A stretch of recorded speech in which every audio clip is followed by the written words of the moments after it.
السلام عليكم. caalamka laba wajiilaha kaa dhigay.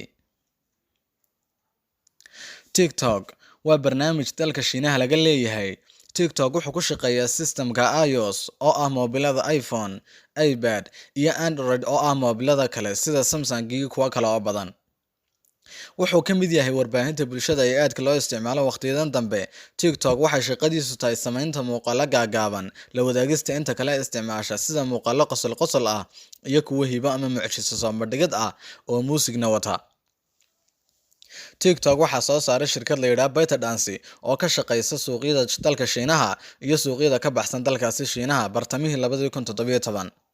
ByteDance waa shirkad fadhigeedu yahay magaalada Beijing ee dalka Shiinaha oo la aasaasay 9kii Maarch 2012 waxaana aasaasay ganacsade u dhashay dalkaasi oo la yiraahdo Shan Yimin.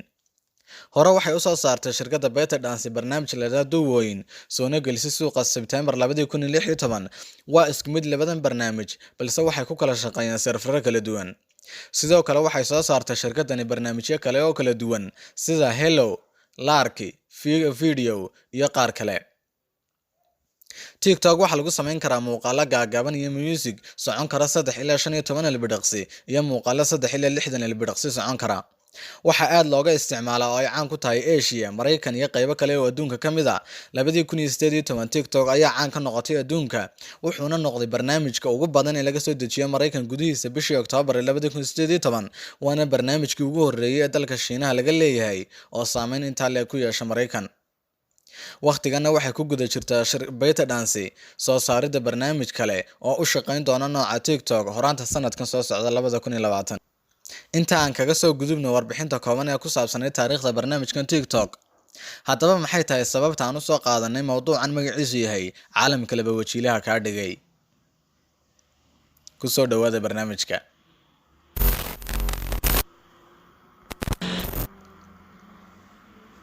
kulanti wacan mar labaad.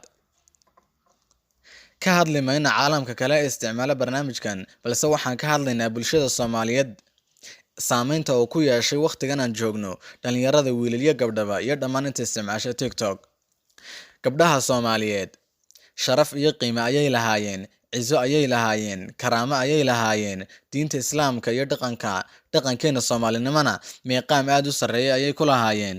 Balse maxay kaga taalaa? Waxay raaceen tiknoolajiyad, waxay raaceen adduun waa hore halaabay, xijaabkii, asturnaantii intaba oo laga guuray zamankana joogno. 80% hablaha Soomaaliyeed ma asturna zamankana joogno iyo maantaba. Markay gabadhii dhex timaad caalamka TikTok dabadeedna ay isqawso ay tuurto maryihii, hadhow markay ka baxdana waxay ka tahay dhanka waalidiinteeda iyo bulshada kaleba inan asturan oo mu'minad ah. Miyaanay laba waji isticmaalin marka? Miyaanu TikTok ka dhigin laba wajiile? Markay gabadhii Soomaaliyeed ee sharafta iyo qiimaha leh ay soo dhex gasho caalamka loo yaqaan social media ama baraha bulshada, waxay samaynaysaa wax aanay ka samayn caalamka xaqiiqada ah ee ah markay waalidiinteeda hor joogto iyo dhammaan bulshada kaleba. Waxay ka tagaysaa sharaftii iyo qiimihii ay lahayd inta aanay dhex gelin caalamka TikTok iyo baraha bulshada noocyadiisa kale. Miyaan diin qabanayn? Miyaan Soomaalinimo qabanayn? Miyaan damiirka ay leedahay qabanayn? Miyaan iimaanka ku jira qabanayn? Way ka tagtay dhaqankii Soomaalinimo iyo dhaqankii Islaamnimo inta maanta isticmaalaysa barnaamijka TikTok. Dhanka kale wiilashiina dhowrsoonaantii ayay ka tageen, kaliya waxay fiirinayaan uun gabadha caalamka xaqiiqada ah ka timid ee dhex timaaday caalam aan qaanuun lahayn, caalam TikTok la yidhaa oo kuu sababaya inaad ku noolaato laba waji, laba nololood. Rabbi subxaanahu wa tacaala wuxuu ku leeyahay kitaabka Quraanka Kariimka suuradda An-Nuur aayadaha 29 iyo 30: qul lilmu'miniina yaghuduu min absaarihim wayaxfaduu furuujahum dhalika azkaa lahum inna allaha khabiirun bimaa yasnacuun وقل للمؤمنات يغضضن من أبصارهن ويحفظن فروجهن ولا يبدين زينتهن إلا ما ظهر منها وليضربن بخمرهن على جيوبهن. haddaba rabbi subxaanahu watacaala wuxuu ku sheegay halkan inay ragguna indhahooda laabaan haweenkuna indhahooda laabaan balse dumarka waxa loo raaciyey oo ay dheer yihiin ragga ha soo bandhigina oo ha muujinina quruxdiina oo qariyo jidhkiina intii muuqatay mooye.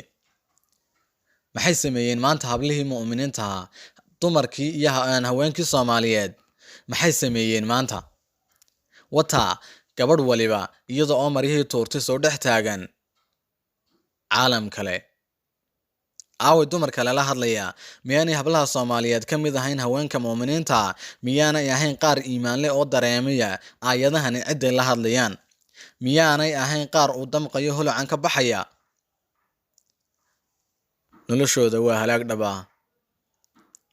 marka tiknoolajiyadii wanaagga iyo xumaantaba lahayd laga raaco dhankii xumaanta ee marna xaqiiqo marna khiyaali lagu noolaado ee lagu dhaqmo, miyaan laga tegin diintii? miyaan laga tegin kitaabkii? miyaan laga tegin sunnadii? miyaan laga tegin sharaftii iyo qiimihii Soomaalinimo? TikTok waa barnaamijka sababa in dhalinyarada Soomaaliyeed ay laba caalam ku kala noolaadaan. waqtiyadii hore waxaa aad loola yaabanaa oo indhaha dadka caaqiliinta iyo kuwa damiirkoodu nool yahay ay hayeen Facebook, balse hadda waxa wax walba ka awood batay TikTok iyo Instagram. waana kuwa maanta sharafta hablaha Soomaaliyeed dhulka la galay. ma ogtahay waxa aad ka dhaxlayso labadan weji, labada nololood ee aad ku nooshahay? mase ogtahay in aakhiradaadii halis gashay? waad halaagsantay intaad ku dhex jirto caalamkan laba wajiilaha kaa dhigay. holac iyo nolol mugdi ah ayaad ku noolaanaysaa, damiirkaagina waxaad ku duugtay oo aad ku aastay TikTok iyo Instagram iyo social media dhexdooda.